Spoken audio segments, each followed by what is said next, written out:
சகோதரர்களே, ஜனாசா தொழுகையில் எங்களுக்கு தெரியும் 4 தக்பீர்கள்.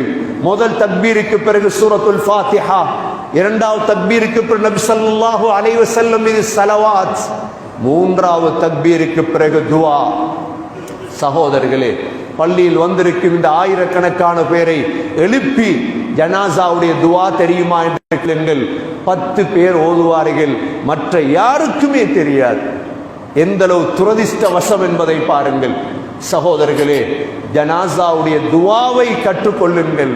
அல்லாஹும்ம ஃபிர் லஹு வர்ஹம்ஹு வஆஃபிஹி வஅஃபு அன்ஹு வஅக்ரிம் நுஸுலஹு வவஸ்ஸி' முத்கலஹு வக்ஸில்ஹு பில்மாஇ வஸ்ஸல்ஜி வல்பர்த் ونقه من الخطايا كما ينقى الثوب الأبيض من الدنس وأبدله دارا خيرا من داره وزوجا خيرا من زوجه وأعيده من فتنة القبر وعذاب النار.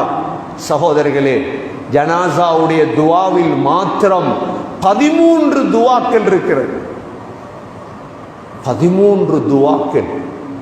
அதுல கூட உங்களுக்கு துஆ செய்யறதுக்கு மகன் கிடைக்கலண்டா அவன் மகனே இல்லை. உங்களோட மருமகன், உங்களுடைய சொத்து செல்வத்தை எல்லாம் அனுபவிக்கக்கூடிய மருமகன் அந்த துஆ ஓத தகுதியற்றவன் என்றால் உன்னை விட துர்ப்பாக்கியசாலி யாருமே கிடையாது. அந்த துஆவையாவது பிள்ளைகளுக்கு அடித்து கொடுத்து வையுங்கள்.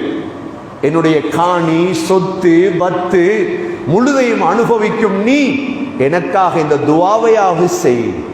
அல்லாஹும்ம ஃபிர் லஹு, யா அல்லாஹ் இவருடைய பாவத்தை மன்னிப்பாயாக.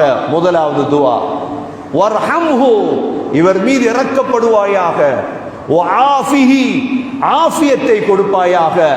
வஅஃபு அன்ஹு, யா அல்லாஹ் இவருடைய முழு விடயத்தையும் சரியாக்குவாயாக. ஐந்தாவது வஅக்ரிம் நுஸுலஹு, விருந்தாளியாக வருகிறார் யா அல்லாஹ் சங்கைப்படுத்துவாயாக. ஆறாவது வவஸ்ஸி' முத்கலஹு, இவருடைய கபரை விசாலப்படுத்துவாயாக.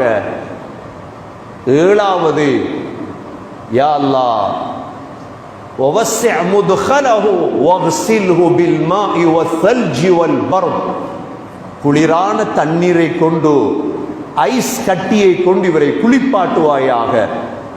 வனக்கிஹி மினல் ஹதாயா, யா அல்லாஹ் பாவங்களிலிருந்து இவரை பரிசுத்தம் செய்வாயாக. கமா நக்கைத ஸௌபல் அபியத மினத் தனஸ், வெள்ளை பிடவையை எவ்வாறு பரிசுத்தம் செய்வாயோ அது போன்று இவரை பரிசுத்தம் செய்வாயாக. வஅப்தில்ஹு தாரன் கைரம் மின் தாரிஹி, உலகத்தில் இருந்த வீட்டை விட சிறந்த வீட்டை கொடுப்பாயாக. வஅஹ்லன் கைரம் மின் அஹ்லிஹி, உலகத்தில் இருந்த குடும்பத்தை விட சிறந்த குடும்பத்தை கொடுப்பாயாக.